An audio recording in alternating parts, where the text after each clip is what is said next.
In an earlier video, I talked about the 3 different types of installment agreements available with the IRS. In this video, we're going to talk about what I call a classic installment agreement, and it looks something like this. The taxpayer owes in excess of $50,000, or they've had multiple installment agreements that have been defaulted on in the past. And the IRS is tired of playing games. And so what they do is they require that you submit a financial statement, a collection information statement of one of 3 types.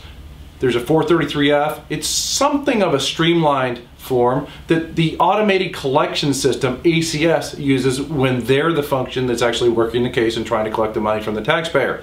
The other 2 collection information statements are the 433A, used for individuals and wage earners, and the 433B, which is used for small business people and self-employed people. The result of those 433F, A, or B is going to determine what the taxpayer actually pays in the installment agreement, or rather, it's going to determine what the IRS is going to look to for the minimum monthly payment available in an installment agreement to that particular taxpayer. Let me give you an example. Let's say the taxpayer owes $60,000, they make $8,000 a month, and after they get done with their collection information statement, it says that the IRS, or the monthly disposable income according to the IRS allowable standards, is $3,200 a month. Now I think that number, $3,200 on a $60,000 liability, is basically obscene. But we see results like this all the time when we're dealing with the IRS. How do they arrive at those numbers? Well, I alluded to it earlier. They use what they call allowable expenses. And here's one example. They use a number called the national standard, which stands for food, clothing, and other miscellaneous expenditures.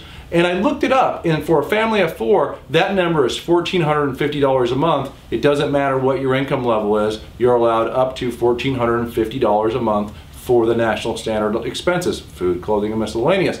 So that could be really good or it could be really bad. It depends on where you live in this great big country of ours, the United States of America.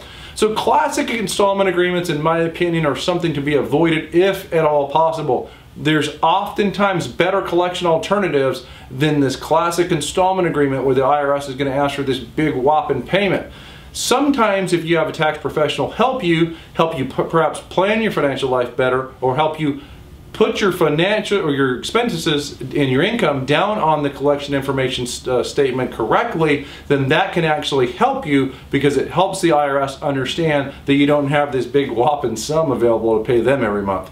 If you have questions about this or really anything else that has to do with tax problem resolution matters, we invite you to visit our website at getirshelp.com.